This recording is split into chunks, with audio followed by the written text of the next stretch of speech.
So you were a member of the Mongols for how long? 15 years. 15 years. And you were? I was a regional boss for 10, and I was a chapter president pretty much the whole time.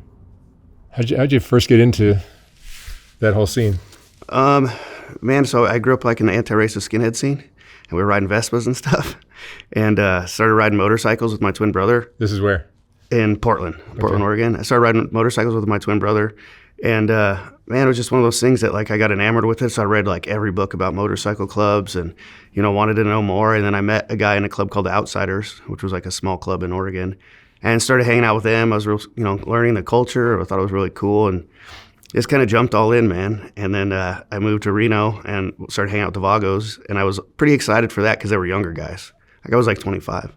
So finding these younger guys that were into like punk rock and riding fast and stuff, I was like, cool, this is my fit. Because in Oregon, the club scene was like, older guys, long hair, beer belly, like, and it was fun, but I was thinking like, I don't have a lot in common with these guys, I didn't like really hit it off. And so when I met the younger guys, I was all in. And I was in the Vagos for 2 years and left and joined the Mongols because I'd known some Mongols in Nevada that I met. And so when I left, I took a bunch of Vagos with me, and we started the Oregon chapter of the Mongols, the first chapter in Oregon. And you did that for how many years? 15 years I was in the Mongols. I was 15. In Oregon for the first half of it. I went to LA for a while because I went to Whittier College. So I was down here in the club's mother chapter, and then moved back home. I started pretty much all the chapters in Oregon and Washington. And then I moved to Missouri, or Southern Illinois, and I started the 3 chapters in Missouri, 2 in Illinois, and 4 in Indiana. And I was out there up until I left the club in 2022. And why'd you leave? Man, that's a tough one. Well, I was in for 15 years. So I'd say a lot of it I was getting some burnout on. But there was also a lot of politics going on at the time. Our national president, Little Dave, had been thrown out of the club. And him and I were pretty close because of everything I was doing with the club and traveling. And I did all the sit-downs with all the major clubs and stuff. So there was this leadership change. And I had helped start so many of the out-of-state chapters. And I developed this program called the Regional Representatives. So beforehand, before the club was really growing a lot, if we were in Oregon, someone in Los Angeles was essentially like overseeing us, right? But what it got difficult is they didn't know the local landscape. They didn't know who the local clubs were. And so it was kind of this disconnect for leadership. And so I developed this program called the State Representatives or State Reps, where someone local would answer back to the club's governing body, which is Mother Chapter. And that way there was someone there that knew what's going on and all of that. So I developed that program, and it helped the club grow pretty big. And so by then, now the club's doing this like inventory on how many people are in California versus out, because before most of the club was in Southern California, and they realized that out of state had a lot more members than they thought. And so when Dave's gone, there's a new guy kind of as president, but they're doing elections, and a lot of the out of state guys were saying, hey, Mooch, you should be running for president. You should be running for president. And I didn't want to, and I wasn't going to, but the way leadership was looking at it, I think it was a bit of a threat. And then Little Dave did a podcast to kind of defend his situation, and they had asked him, what would you do? Do you think that would fix the club? And he said, well, I think they should have a president that's not from California, maybe someone from like Oregon or Missouri. So pretty much put a target right on my back. So politics stuff was kind of getting wild because of that. At the same time, Little Dave had started a chapter in Chicago, which really upset the other club, the Outlaws. And things were getting pretty heated there. And the FBI had come to me and said there was a contract on my life. One of my 2 close friends of mine got murdered within the same week or 2 weeks apart out in that area. So there was that was going on too. And the murder of one of them hit me really hard, man. And he was a kid that I didn't want to join the club because he was just, he was in his early 20s. He was doing jiu-jitsu, he was a military guy, and he kept wanting to join, and his uncle was in, and his dad was going to join with him. And I kept putting it off because I just didn't think it was for him. He was a young kid. He had a lot going for him. And he ended up pushing hard enough that I ended up kind of let him join in the support club. And I said, hey, if you do this good for a year, and he was the president. So I said, if your chapter grows and you do well, and you guys stay out of trouble, we'll revisit in a year. So a year goes by, he ends up joining the Mongols, and then he got murdered for starting a chapter out there. And so realizing the consequences of my actions or my decisions and how, it led to somebody's death really hit me really hard. And at the same time, not being supported by the club's leadership because of this political thing, it just kind of felt like it was time to put it behind me. Mm. What is the purpose of a motorcycle club like this? Well, for me, it was because I love riding motorcycles, and I grew up kind of in gang life, so to speak. Like I said, I was an anti-racist skinhead, and you know, and I was in a band that traveled the country, so I was always with like a group of guys doing similar stuff. So for me, it was the excitement of being on my bike and traveling and being on the road and, you know, always having people to hang out with and party with. Unfortunately, what comes with that, right, is being there for your club and sticking up for your club, and there's a lot of ego that gets involved in, you know, someone assaults or hurts one of your guys, and then, you know, now you're wrapped up in this violent aspect, and that ends up playing a lot bigger role than I ever expected. So it's kind of like a hybrid of the gang life and being a traveling musician or something. Yeah, for sure. Because, you know, the positives were I could go anywhere pretty much and have somebody there, know somebody there. I got somewhere to stop and sleep or somewhere to grab a meal or some people to hang out with. And so it reminded me a lot of being on tour, you know, like, and the other part too is I always stayed in touch with everyone on tour. So as we all aged, a lot of these guys were getting into club life too, or, you know, and so I always had, I know a guy here, I got a guy there. And so the traveling piece was amazing. It was great. I would definitely say it's very similar to gang life, except for there's no monetary aspect outside of you spend money to be in the club. Like, you know, you're paying monthly dues, you're traveling. It takes because I was a regional boss, it took up a ton of my time, but you're not making money. You know, like we had a rule that you had to have a visible means of income. We didn't want people dealing drugs because, you know, if one guy over here is doing it and he gets caught, it makes everyone else, you know, puts everyone else in drugs. the spot. No, you weren't allowed to deal drugs, or supposedly we're not supposed to make any illegal money.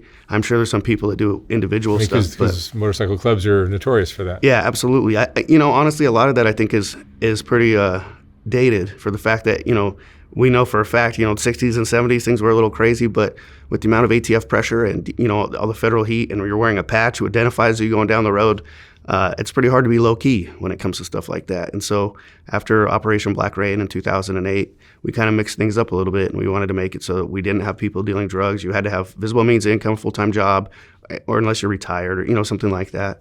But we were really strict with that. And then in my region, I had a no methamphetamine policy, so no members were allowed to do meth. Any other drug you did, if I didn't really care, I needed to know as long as you were showing up to work and you were showing up to meetings and you're paying your dues and, you know, making it to the runs, I didn't really care. But if you started getting into methamphetamines, we had a chapter of clean and sober members in Pasadena. We had a clean and sober facility, a rehab center that was ran by Mongols. So if a guy was getting out there on drug use, we try and help them clean first. And then, you know, if they didn't, they ended up not being in the club. But, you know, so a lot of people get clean too. So there's this positive aspect to it too. And then the more I got into leadership, the more I was able to kind of mold the program I wanted to run. And I had everybody working out 3 days a week. So, because in my mind, man, if you go to the bar, you're getting to know people just at the bar. A lot of negativity comes from it, or people run out of things to talk about and they start talking about each other. But if we're working out together or we're doing jiu-jitsu together, we kind of get this like brotherhood on a different level. And it made our chapters a lot tighter. And so I was trying to spin more of a positive aspect to club life, because when I first came around, people used to say, yeah, welcome to the nightmare. And hey, you know, you're going to lose your old lady, your job, you know, like all this stuff. And they're like, hope you like this club because it's going to take everything. I'm like, well, why would I want to bring people into that and call you my brother? Like some guy I went to high school with that wants to join, I'd be like, oh yeah, come on in, and you're going to lose everything. So I didn't want it to ever be someone where like, oh, I met Mooch, I joined the Mongols, and it ruined my life. I wanted it to be the opposite. And so, you know, we try to play a positive role for the brothers. And to me, that's what Brotherhood's all about, right? Seeing what could you do to help your brother or see the best out of your brothers. And so we had guys working out, I had guys doing jiu-jitsu and training, and some guys were boxing, and you know, it was starting to get really positive there, but unfortunately that was like the last probably 4 or 5 years of my club life. And so, you know, it kind of fizzled out after I left. Is that attitude that you have is that unusual for most motorcycle clubs? Yeah, I think so. Now? I'm hoping now that generations have changed a little bit. You know, it's a new culture and the culture's changed. I think generations come and go, and I think I've seen more people that are into like physical activity and working out. But yeah, it's still not a strong consensus. You know, I mean, this is hard partying group of guys that want to ride bikes and just hang out. And that's what they're known for. Yeah, for sure. And those type of people getting in the gym, you know, it's yeah, it doesn't make a lot of sense at first. So yeah, I don't know if it's still a big thing or not, but I know a lot of the guys kept the program going. Like, you know, the individual that started doing it liked it, and a lot of the chapters take a lot of pride in the, hey, we're the chapter that works out, or, you know, we're the chapter that's in good shape. And I mean, a lot of these guys still party too, you know, but I think they're putting their health first. Is it hard for you? You have all the ink from your days in the club, I assume. Yeah. And now you're walking a straight line with your shirt buttoned all the way to the top and not wearing a leather jacket. Is it a difficult transition? My dad was giving me a hard time about not watching the news enough, so naturally I gave him a hard time right back. I told him most of what we're shown is designed to alarm us, not inform us. And that's why I asked Ground News to sponsor my channel. Ground News is an app and website that helps you form your own opinions by showing you every article published on any story worldwide. My favorite part is how it breaks down each news source's political bias, reliability, and even ownership, so you can actually see where your information is coming from. Let me show you how it works. Here's a story about the Palisades fires in Los Angeles. Ground News shows that 13 outlets covered it, most leaning slightly right. You can instantly see who owns these outlets, how reliable they are, and how differently they frame the same event.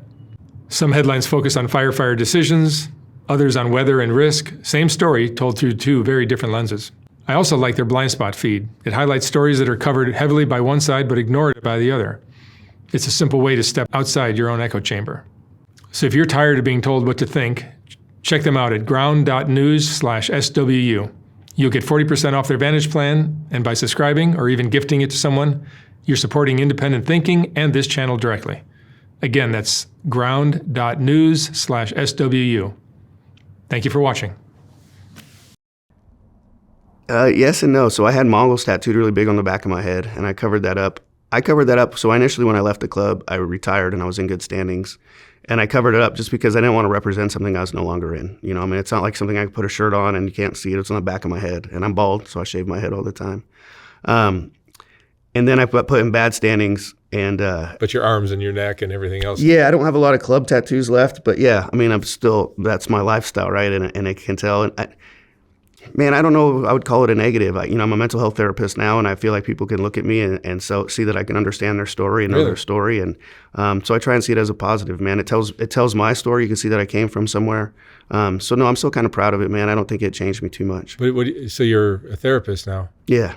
What kind of clients are you seeing? I do multi-systemic therapy. So I supervise 2 different groups, but we work with youth that are 11 to 17. They're at risk for going back to jail or being placed out of the home. Usually they're generally on parole or probation. And honestly, what we end up doing mainly is we're working with the caregivers, teaching parenting skills and new tools so that they can help. Because what's different with multi-systemic therapy than regular therapy is we don't just sit down and have like a one-on-one talk. Say, for example, the youth smoking weed. And instead of saying, hey, why do you smoke weed?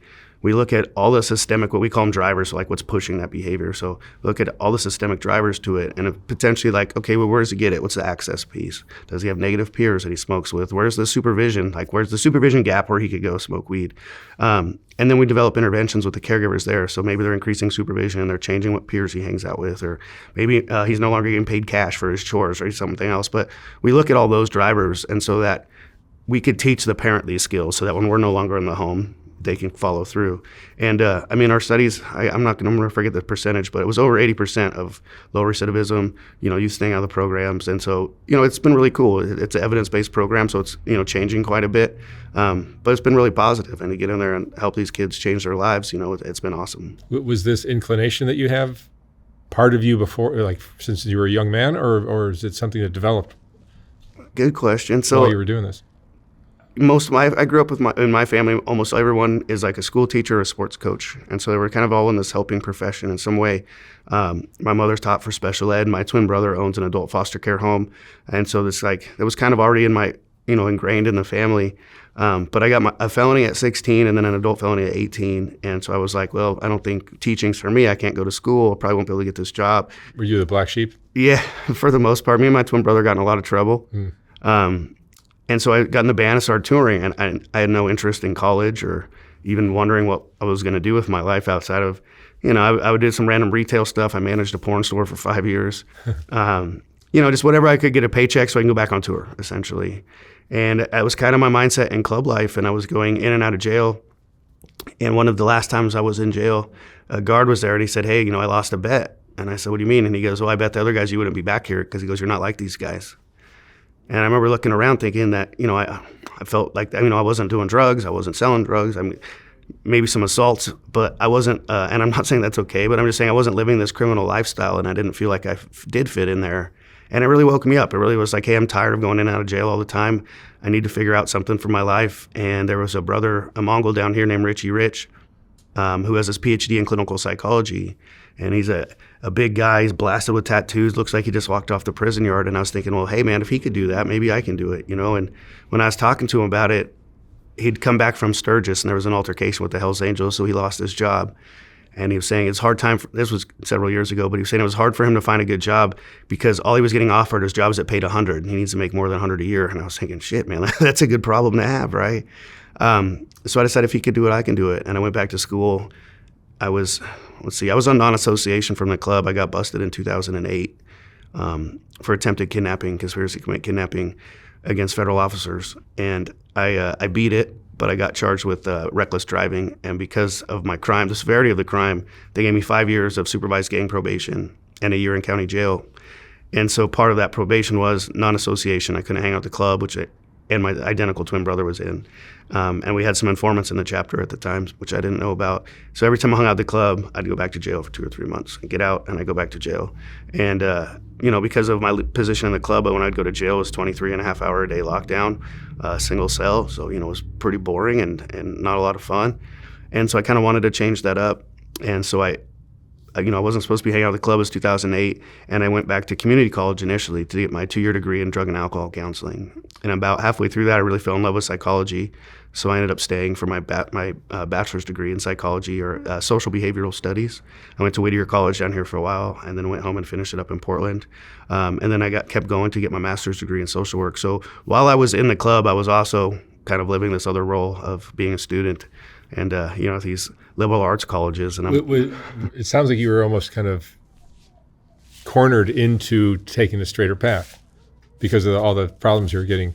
Yeah, I would say so. I mean, it opened my eyes to the fact that this wasn't a lifestyle I wanted to continue leading. I didn't want to be cool with going to jail every 2 months. I didn't want that to be like the pattern, and I knew to change that I was going to have to do something.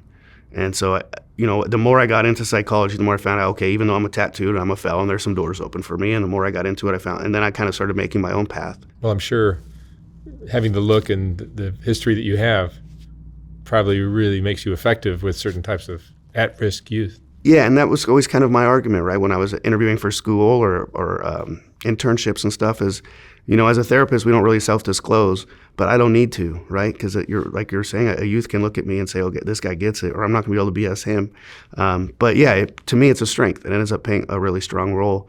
My first goal is I wanted to work in the Oregon Youth Authority, be a therapist for the kids that were incarcerated. And so I got the internship. It was like my last year of graduate school. I got this internship. I'm excited. I do the interview. I get offered the position. And they give me an address on where to go for training. So I'm cool, didn't think anything of it. I show up to this address, and it's the Oregon State Police Academy. And I remember texting my wife, or then was girlfriend, but my wife, and I said, I don't know if I'm just being egotistical here, but I feel like this guy's already staring at me. I don't think I'm going to be here very long. Well, it turned out the guy that was staring at me was the chief of police for the whole state. And I mean, he'd stopped and did a double take when I was walking in. And I was kind of in my head thinking, I'm probably exaggerating. It's cool. I got halfway through the day before I got pulled out, fired, and questioned to see if I was like doing some undercover mission or something. Their assumption was that because of my position in the club, that I was going to go into prison and recruit all these kids for my motorcycle gang, which is hilarious because these are teenagers.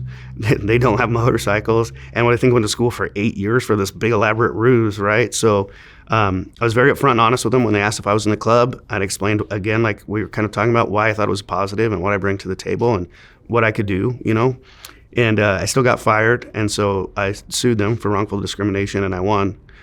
So I sued the state of Oregon, and I think it took about 8 months.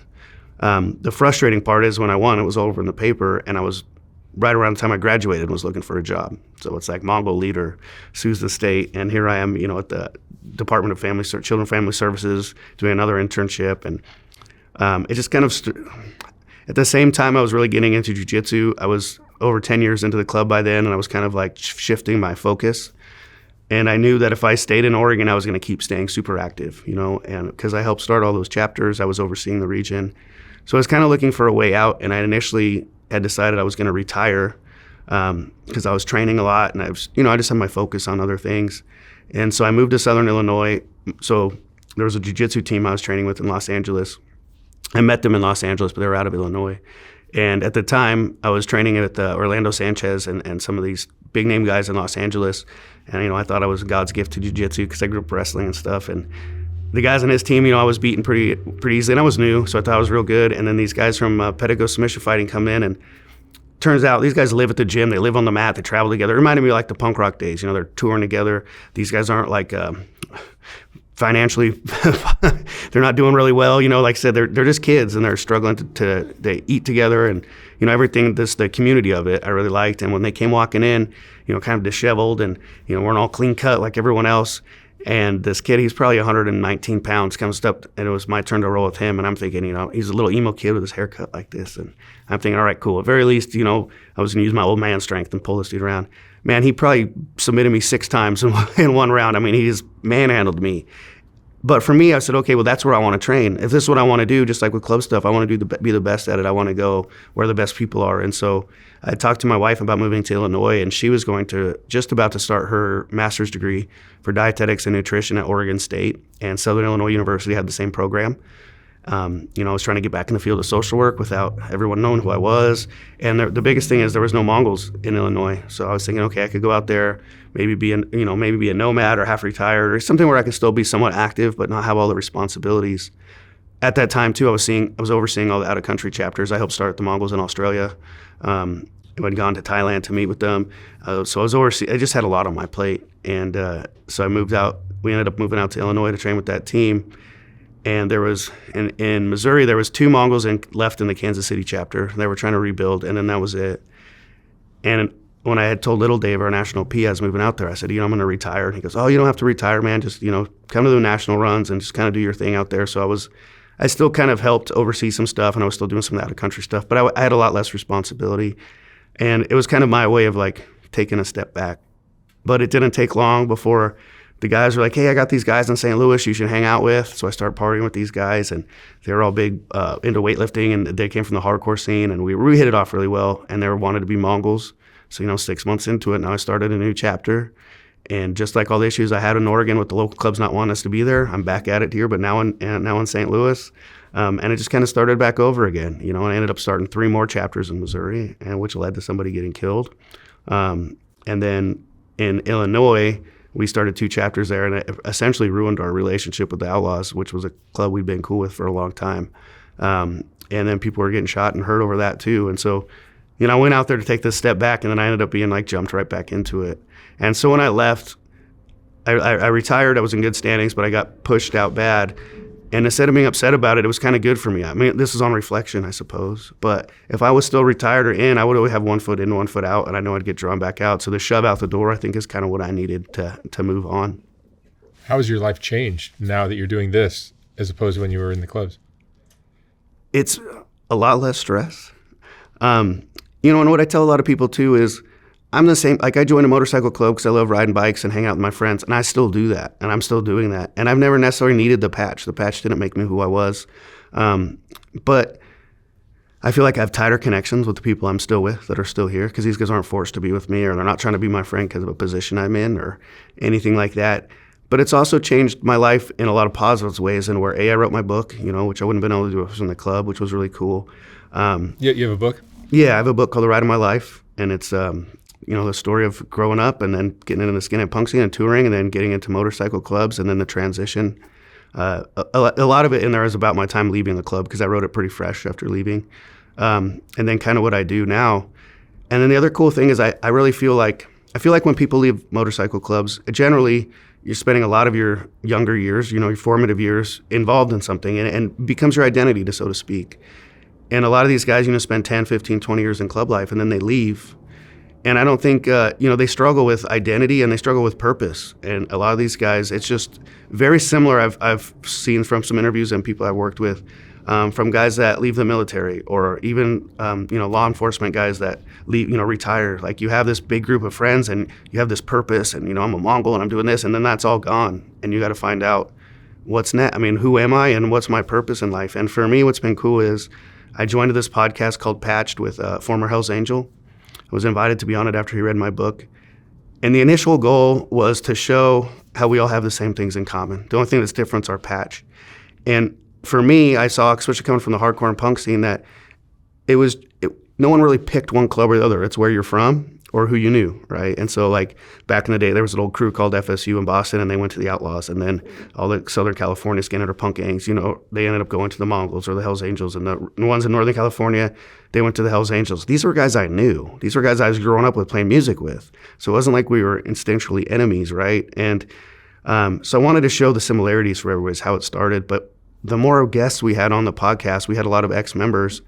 And the more I came to this realization that they were still searching for identity and the struggle of leaving. And so it kind of took this turn to where a more mental health approach, where we were trying to help, grown adults that were putting something behind them in this transition, find a new purpose and find a new tribe, so to speak, and kind of focus on their identity, who they are as a person. And so I started a weekly men's group that I do, which is a lot of ex-1 percenters. And then we do the podcast, and then I just a lot of people reach out to me on social media, and I try and help out. But there was another group called Brothers for Life, and it's Pee Wee, from the former member of the Hells Angels, had started this Facebook group. And it's it's a bunch of ex-members, but they meet up once a year and go on rides together. Everyone's checking in, telling each other happy birthdays. So it's like a loose structure, but it's a lot of the guys have shared experience. And so finding this new community has been really cool for me. And I feel like that's kind of been my purpose now, is helping these guys that have left that, put that behind them, still feel a part of something, but also better their lives and move forward without the risks of prison and drug use and everything else that comes with it. Yeah. Yeah. And you spent a lot of years in prison? Just a lot of years in county jail. Thankfully, I've never been to prison. Okay. So when I got charged with that attempted kidnapping, I was on a $14 million bail, and then they lowered it down to 1.4. So I fought the case from in jail. So I was in there for 3 months, and then I got that year sentence. But I got kicked out after like 1 day after the sentencing. So I did 3 months on that because they had the jails were overcrowded, and they had the sentencing guideline stuff where I was in there for reckless driving at this point. So it's like I was low on the matrix. So I got road crew instead for, I think, 2 months. But like I said, I continued to violate my probation. So I ended up doing my year, but it was like 2 or 3 months here. I'd be out for a couple months to go back. So other than that, thankfully, I avoided prison. But shortly after that is when I started going back to school and like really shifting my focus. And so I think, I try to do my best to avoid that stuff. The hard part with club life is you never know, right? You can be on the straight and narrow, but if we're at a bar and another club comes in and the guy next to you starts something or they start something, you could be in prison in the blink of an eye, whether you're follow the rules or not. And so I think that's one of the things too that's been a blessing now that I'm not there, is I don't. When I first met my wife, my dogs would sleep in a crate at night because I was scared of getting raided. I would sleep in shorts because I knew they were probably going to get raided at some point. And not having that worry or stress anymore has been a major relief. Yeah, I'll bet. So, tell me about some of the things you went through in your years with the clubs. Yeah, well, so I joined in 2007, towards the end of 2007. And I went to my very first national run, which was in Reno. And at the time, I was one of the only few white guys still. The Oregon guys were some of the only white guys in the club. They're San Diego, and then some out of state. And so, it was kind of a big culture shock for me. And I remember, so Doc was in charge at the time, and there was all these rumors that Doc was bringing in gang members that didn't ride motorcycles, and I didn't want to believe it. But I joined the club because I love bikes. And so whenever I meet people, I'd say, hey, what's up, man? Hey, what do you ride? And then every now and again, we get the, oh, man, I'm from the streets. I don't ride, which would bum me out. But as the club progressed, like when Little Dave took over, everyone had to have a motorcycle. Everyone had to ride. And, we did, in my regions, we rode every week together. And so like seeing that shift was really cool. I think the other part, so I joined in 2007, and when I joined, the only major club in Oregon was the Gypsy Jokers. They're a major 1%er club, a black and white club. And they didn't want us to be there. And, I'm 26 years old, and I had started with 4 other guys, and these guys have been there since the 60s. They're this deep ingrained roots. And so it was a little stressful for the first couple of years. And a newspaper article had come out in the paper that said, Mongols move in and this big biker war is going to happen. And so, my parents are seeing it, like everyone's kind of on edge. And I was leaving my house one day, and this all-black SUV was coming up my driveway. And my parents lived in 140 acres, and they had a house at the top of the hill. And me and my twin brother, we stayed on the other side. And sometimes people would get lost, but, it's a quarter-mile driveway. It's not like something where it's pretty obvious when someone's driving up. They pass through no trespassing signs on the way up. And I was in my brother's pickup, a Ford Ranger, and I was driving down the hill, and I see them, and they kind of stopped, and I kind of stopped trying to get a read. But, it's all blacked-out SUV. And they had Washington plates, or in Oregon. So, my mind's thinking, who are they lost? Or is this something to do with this newspaper article, or is this the Hells Angels or the Gypsy Jokers? And so they stop and they see me, so they kind of slowly turn around and they're going down the driveway. And I was going to go to Portland, which was north. So at the end of the driveway, I would have normally have taken a left, and they took a right. And I remember I even had this internal talk where I was like, man, am I going to regret taking this right? But I wanted to know who they were, and they were already kind of acting kind of fishy. So I took a right, and as I followed them, they were looking over their shoulders or peeking. They wouldn't let me get close enough to see who they are. So now alarm bells are going off. And we probably go about 15 miles back to where the interstate is. And now they get on the interstate going north, which to me didn't make sense because they did that. We would have taken that left. So I was wondering if they're trying to circle back or what are these guys doing? So I follow them. I get on the interstate. And now that the interstate's there, I was able to speed up. And anytime I try and get next to them, they would speed up. So I just wanted to look in, maybe see who they are. What did they look like? And I couldn't. And we got to the north part of Salem where the Gypsy Jokers had a clubhouse. And they take that exit. So in my head, I go, okay, now I kind of have an idea where they're going. So I follow them, and they end up, the Gypsy Joker clubhouse was like down a kind of a cul-de-sac in a neighborhood, but you could see it from a gas station. So I pulled into the gas station instead of getting stuck in a cul-de-sac with these guys. And they pull up and they park in front of the Gypsy Joker clubhouse, and the windows are tinted, but one of them cracked the window, and he pointed out the window at me like this. So I go, okay, this is an enemy, right? With a gun or just finger? Just a finger okay. gun, But I said, okay, this must be an enemy. And so I called my brother and some other people in town and was like, hey, here's what's going on. If you guys kind of meet up with me, let's see what's going on. And as I'm doing that, the SUV comes out of the cul-de-sac. They get back on the interstate, but now they're heading south. So I'm worried they're heading back to my house. So I get in behind them, and I end up following them for 60 miles because, like I said, anytime I try to get up next to them, they wouldn't let me. So in my head, I was thinking, okay, we had a chapter of Mongols in Eugene, which is the direction I was going. And I said, when we get there, if the Eugene guys can get on the freeway in their cars, these guys shouldn't know who they are. So they should be at least get up next to them, take a picture, or see who they are. So I'm kind of orchestrating this. I got 2 phones in the car. I'm texting, I'm calling, I'm orchestrating this stuff. And eventually, so 2 more cars get in, and we're all trying to catch up. And eventually I was like, let's just pull these guys over, man. We'll just figure this out. And so I got behind them. Another guy got in front of them, and a guy got to the right. And as we tried to get them to switch lanes, they hit their lights and sirens. And it was undercover ATF agent and a Eugene police detective. And so sirens are going off. Everyone else took off. And I'm thinking, well, I didn't do anything. I mean, all I did was follow this guy, So he follows me into a parking lot, and I'm sitting there, and they point their car at me, staring, but no one would get out.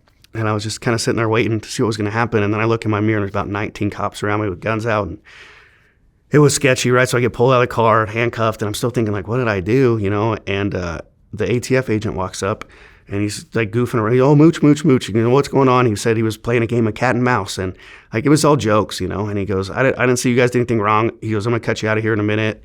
And I was hungry. I was looking at Quiznos across the street. My aunt lived in Eugene, and I'd called her when it was happening, so she was across the street video recording them, to show what was going on and stuff. So next thing you know, I'm in handcuffs, and I'm getting escorted to jail. And so we're all separated. I had to wait there long enough where they caught the other guys, and I'm sitting there, and everyone else lawyered up, which is the rules. That's what we're supposed to do. But for some reason in my head, A, I didn't think it was a big risk. I didn't think I didn't do anything wrong. But B, I wanted them on tape to say all the stuff they were telling me outside, that this is a game or a game of cat and mouse. So I go into interrogation, and I got them to say that stuff, right? Oh, we were going to see how long we could run till we run out of gas. And, we were just messing around. And I even said, because the head ATF guy, he had contacted me before to tell me that there'd been a threat on my life. And so he has my phone number, So I said, well, don't you have my number? He goes, oh, yeah, but it wasn't that serious. So I was like, okay, whatever. So at the end of the interrogation, they say I'm being charged. And I said, for what? And they said, attempted assault. And I just kind of smirked. And I was like, cool, I'll be out of here in the morning, So I go to jail. I get, go to my cell. And then in the morning, I get taken down for court. And they separated me. And I was in my own room. And they slid my indictment stuff under the door. And it was conspiracy to commit kidnapping, attempted kidnapping, unlawful use of a weapon. I mean, there was like 8 felonies. And they were saying essentially because they were moved from one center of the lane to the next and were pushed in a direction they didn't want to go. So apparently that constituted kidnapping. So now it's all over the news. Mongol leader tries to run officers off the road, tries to kidnap federal agents, $14 million bail.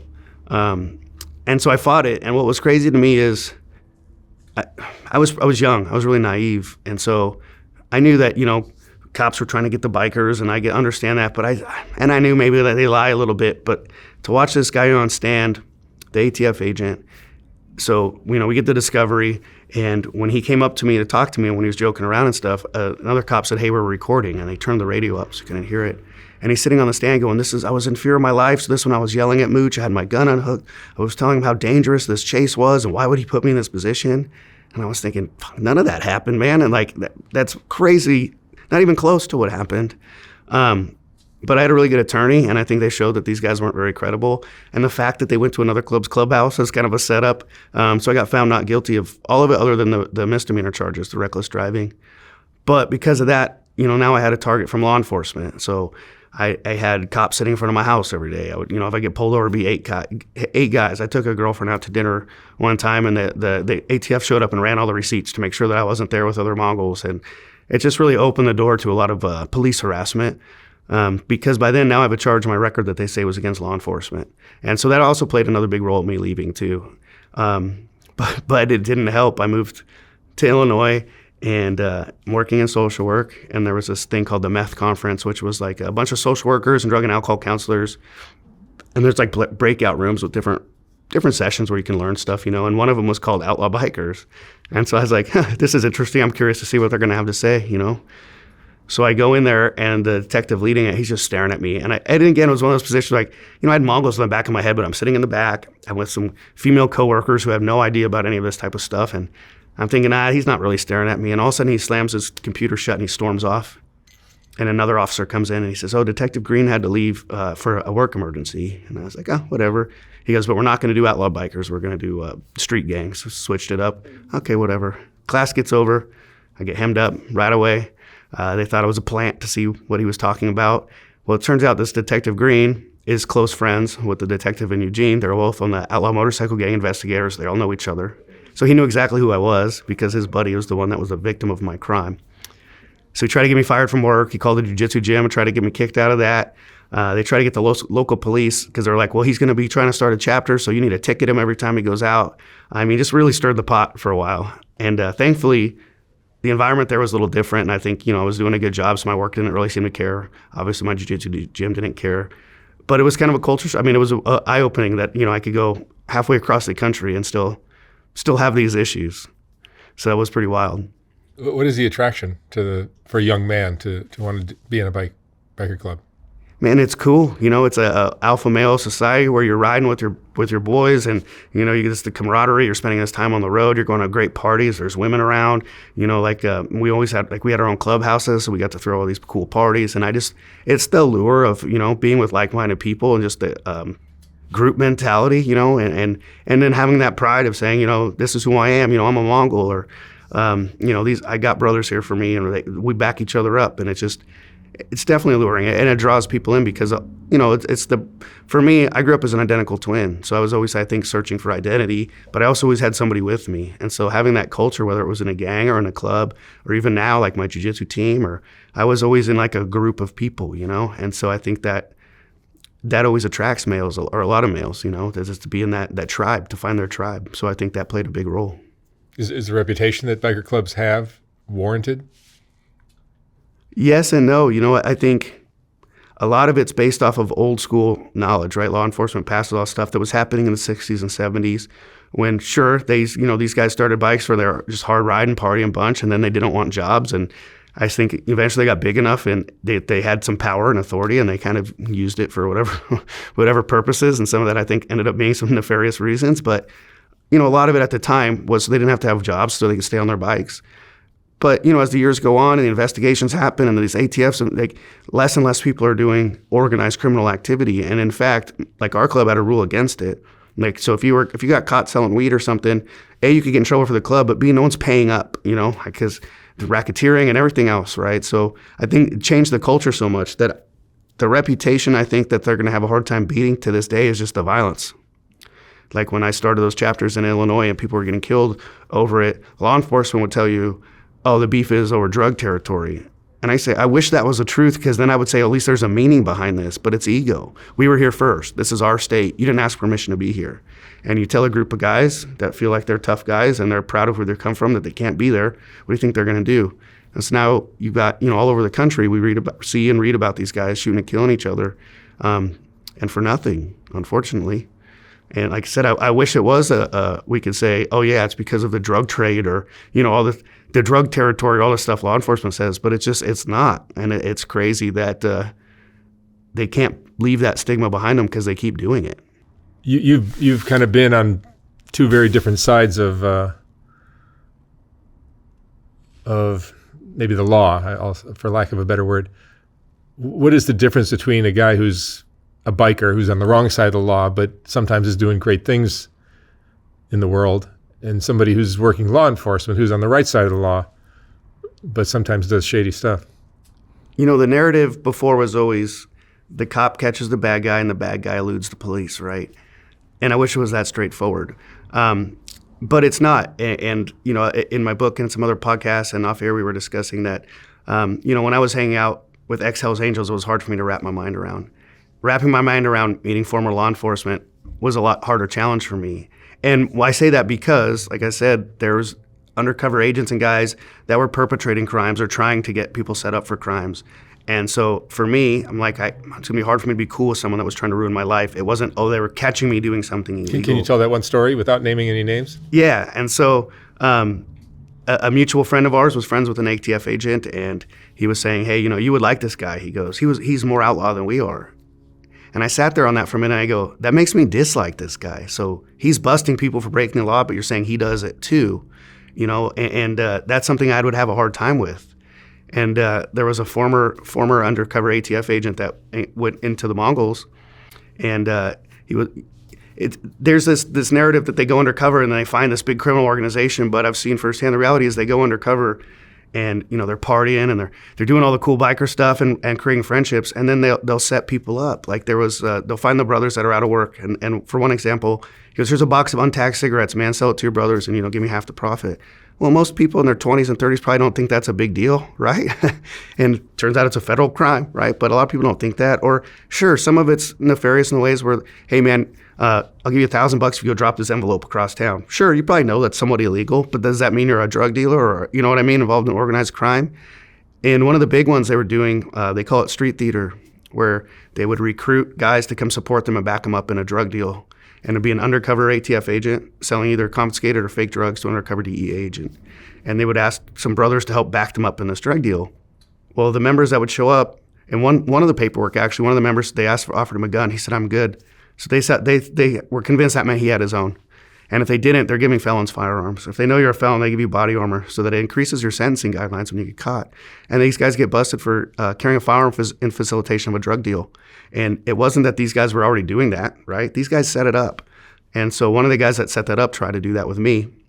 And I kind of saw through it because, again, I was intentionally not trying to do illegal shit in club life outside of, I was clean and sober most of the club, but, some of the guys, maybe some recreational party and then maybe some, bar fights or defending ourselves. But I wasn't like actively in this illegal world, And so I turned it down right away. And years go by and I meet another ex-ATF agent, and he shows me a picture of me with that guy when he was undercover, which I remember when the photo was taken because I already kind of had an idea that there was something up with this dude. And I was like, well, what's this picture supposed to be? Like, how's that supposed to impress me? Like, cool, a guy that tried to ruin my life. And he was speaking highly of the guy, and he said, yeah, the guy speaks highly of you, Mooch. He goes, I think you guys would really hit it off. He's retired. And, the more I sat with it, I was thinking, fuck this guy, man. This guy tried to ruin my life. It wasn't, again, I wasn't doing anything illegal and he almost caught me. This guy tried to ruin my life. Like, whether we're both active or not anymore, I'm not going to be cool with somebody like that. Absolutely. So that paradigm shift's been a challenge, man. Like, because, in the fields that I work in and stuff, you come across law enforcement or former law enforcement or a podcast I did with some former FBI agents, and sometimes our paths cross and my initial reaction wants to be like, no, F these guys, But then I realized too that a lot of it, I think any one of us could have been on the other side at any point. And I had this realization with a friend of mine that was in the Special Forces, and then he became high up in Border Patrol. We're all the type of people, if you came up to leadership or you got into Special Forces, you're in undercover in the FBI, ATF, we're all those people that once we do something, we want to be the best at it. And we're going as hard as we can to succeed. And that takes a certain type of person for their drive, their motivation. And we all share that in common. I got into a motorcycle club, and a lot of it was because I already had a felony, and I was thinking, okay, this is the life that I'm choosing. Who knows? I could have got into law enforcement and gone this way. They could have taken a different path, and been where I was in the club life, or we could have joined the military and been over here. Like seeing those similarities, I think, is what's really helped me out as far as like, again, back to seeing the person, seeing the person and just not their title. You were telling me off camera how now you're interacting with other, guys that are no longer in other gangs. What are the differences between the Hells Angels and the Mongols and the outsider, all the other biker gangs? Yeah, so for me, even when I was in, because I did a lot of the sit downs with the other clubs, that, and like I said, from the punk rock and hardcore scene, I knew a lot of these guys, and so even when I was in, I was like, we have a lot in common. There was some things different, like in the culture in Illinois was kind of more like Oregon, where it's a bunch of these old school kind of, the grungier biker looks. And they used to ask, hey, Mooch, how do you get all these big guys in the club? And I said, well, I'm not meeting guys at the bars. I'm meeting them at the gym. We had a different lifestyle, So there were some similarities and then there were some differences. But overall, we were attracted for the same reasons. And I think we were the same type of people. And until politics played a role or ego, we would either be friends or be enemies. And the longer you're enemies and, someone gets hurt or whatever, then the cycle continues. And so when I left the club, little Dave was hanging out with this former Hells Angel. And at first I was like, man, I couldn't wrap my mind around it, because I had 2 different friends in the club get killed by Hells Angels over the years. And I couldn't wrap my mind around it. And the more I started thinking about it, and then I met this guy, and then I met some other people through him. And then mainly from my podcast, because then I met Pee Wee because he came on. And so, after the podcast, you're shooting the breeze or beforehand off camera and starting to realize all these things we have in common. And once the wall was stripped away of defensive-ness, right, because this guy's not trying to kill me and I'm not trying to kill him, so we're really getting to know each other, I started to see a lot of similarities. And the first time there was Jason from Patch, he used to be a Hells Angel out here in Southern California for a long time. And him and some other former Hells Angels get up once a year, they meet up and go on a ride together. And I was invited. So I rode up to North Carolina to meet these guys. I'm by myself. So excited to do it. I really didn't even think about it until I started getting close, And then my friend Lauren was a former Hells Angel, and he was meeting me out there. So I'm riding my FXR 2 states away by myself. I go up there, and I'm getting to this Airbnb, but it's kind of in the country. I'm going down this gravel road as the sun's setting. It's starting to get dark, and I start thinking, fuck, man, are these guys playing the long game? Like, am I that stupid? And, I walk in, and it's all handshakes and hugs, and at first it was a trip because I'm, like death head tattoos and stuff before that would have been a trigger, right? You see that? It's on. And but the more time I spent with them and the late nights and telling the stories or the overlap in stories too, like, hey, that was you, or here's my version of it. One of the main takeaways I had is that there's no victim or aggressor depending on what side you're on, right? Like the Mongols, we were defensive. The Angels treated us bad. Or they said we couldn't wear this, or, I was in my defense, so we did that. Well, the Angels are on this flip side saying the same thing, right? The Mongols are trying to attack us. They don't respect us, whatever. Everyone in their head, they're in the right and the other guy's in the wrong. And actually just recently I was talking to this former Hells Angel where he had said his buddy had been killed, and another Hells Angel had been killed by a Mongol in Ohio some years ago. And he said, well, yeah, it was all cool until some cowards killed my brother. And this was on that Brothers for Life page where I said, hey, man, first of all, the purpose of this group is that when none of us are tied to club anymore, it sounds like you're still, have some ties to it still. I go, but I understand your frustration. I said, but what I want you to think about is we could go back and forth and say a coward killed my brother or this happened because we were at war, right? And whoever did it, we're gonna blame the guy that did it. I said, but are you really mad at the Mongol that did it, or are you gonna be mad at the war? Are you gonna be mad at the soldiers, or be mad at the war? And I think it really opened his eyes. We started talking a lot and have some deep conversation. It's like, when you're in that club, you're expected to do whatever you're supposed to do to maintain the image of the club and to be a man, right? You don't want to be that guy that doesn't do shit. And sometimes it escalates, unfortunately. But it doesn't mean that this guy came into your life and intentionally took a friend away from you. I don't know if that makes sense, but to me, it's the culture, and we know what we signed up for and we did it. But now that we're not in there, the similarities were what hit me the hardest, man. Figuring out. Like Jason lost a close friend in the club, like I did with my friend that got killed, and seeing that the way that we all lived was similar, and the ways we thought, and to me the other big part too is, I'm out bad, so a lot of members aren't supposed to talk to me, but some still did. But when I started hanging out with Hells Angels, that pretty much, nailed down the coffin. But the thing with me was they won't understand what it's like until they're not in the club anymore. When you're in the club, you have your blinders on. The club comes first, and everyone wants to be the best member they can be. When you take a step away and you see everything that goes into it and everything else, the only one that would really understand that is someone else that did it. You know, it's like, as a therapist, I wouldn't be a good therapist for a veteran of combat, because sure, I can empathize with them, but I can't say I know what that's like, you know? So meeting these other guys that were in major 1%er clubs for the majority of their adult life, and now they've left, they had to refine their identity and their purpose, and now we've banded together and moved forward. I have more in common with them than anybody else. And so I stopped seeing the patch, I guess is my point, and I just started seeing the brother, and I was like, we're very all like-minded people. And with the patients you're seeing, which are probably a younger group of like-minded individuals, what do you see in their backgrounds, in their childhoods, their families that kind of led them into trouble? Yeah, you know, that's a tough one, because I think about that stuff a lot, you know, the nature versus nurture and parenting. And I came up in an amazing family. There was no reason I needed to choose gang life, right? And then I have friends that grew up in certain neighborhoods where that was their option. You know, their family was involved. And so it kind of depends on situation. But what I see the most common is especially in this era of how expensive it is to live in the United States, generally it's a single parent household, and mom or dad's working 2 jobs to pay the bills, and there's a lack of supervision. You know, there's no sort of rewards or consequences in the home, and a lot of it's learned behavior from previous parenting. But what I see is you leave a bunch of underage kids that don't have fully developed frontal precortexes, right? They don't understand reward consequences, long-term thinking, you know, impulse control, and you're leaving them without any sort of role models or even any sort of oversight. And these kids are going to be, what do kids do when they're together without supervision, right? Like, you leave them long enough, something dumb's going to happen. And I think that plays a big role in the fact that, you know, these kids are out there on the streets, and now with the cell phones and everything, they're able to link up with each other easier. It's not like, you know, in my era, you get out of school, go home, check in, and then we go back and play football at the park or ride your bike to your brother's house. People are either not going outside or they're outside and they're just wandering. But what I think the common denominator is more parenting than anything. And socioeconomic status, there's a lot of things that go into it, right? But I think just the culture has changed so much too.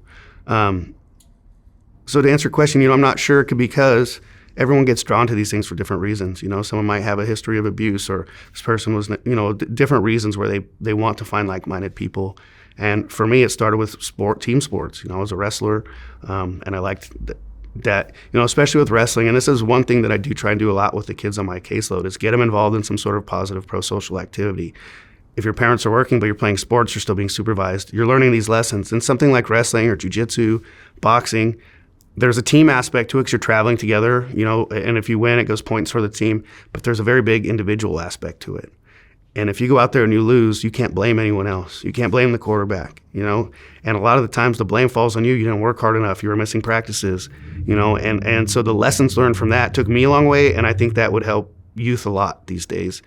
The hard part is a lot of these schools are cutting funding and programs, and especially in like rural Illinois, most of the schools don't even have sports teams. But I think that everyone is always searching, especially when you're growing up, they're looking for their tribe and their community. And it can either be something positive, or, you know, we can be in a group of peers that we got time to kill. Next thing you know, you're stealing a car or whatever, you know. So I think, you know, that the lack of positive role models is a big role too. And that's something that I've been trying to change. And like I said, I go into these youth's home and they look at me and they know, like, I'm not the middle-aged white woman therapist that's coming in here, and they know they're not going to BS me. And so helping youth find positive role models or a focus too, right? Like, hey, I want to go to college. If I do this, you know, might interfere with that, or, you know, those types of things. Because a lot of kids were just like me in high school. I was like, I had no idea what I wanted to do. So I just said, fuck it. I'll figure it out. You know, I want to be in this band, or I was living a day at a time instead of looking into the future. Mooch, let me ask you one last question. What would you say is the most important thing you've learned from these 2 different perspectives that you've lived through? That's a good question, man. I mean, to me, to read the person for who they are as a person, you know, look past the color or the patch or, you know, any of those. I mean, gang colors, but any of it though, right? Like, to look at the individual as a person of themselves and seeing the similarities we all share. I think in humanity, we all share a lot of common interests, morals, and values, or at very least, we surround ourselves with people that have similar morals and values. And I think you're as good as the company you keep. You know, if you're hanging out in a negative crowd, like I was saying before, even if you're a straight-laced person, you're still going to have these potentials for consequences. If you're hanging out with people that are goal-driven and motivated and staying out of trouble, then potentially you can be more successful. So I think finding the right tribe, man, and I think that's been my biggest takeaway. It's wonderful. It's beautiful. All right, Mooch, thank you so much for sharing your story. Awesome. Thanks so much for having me on, man. Keep up the great work. Thank you. Thank you.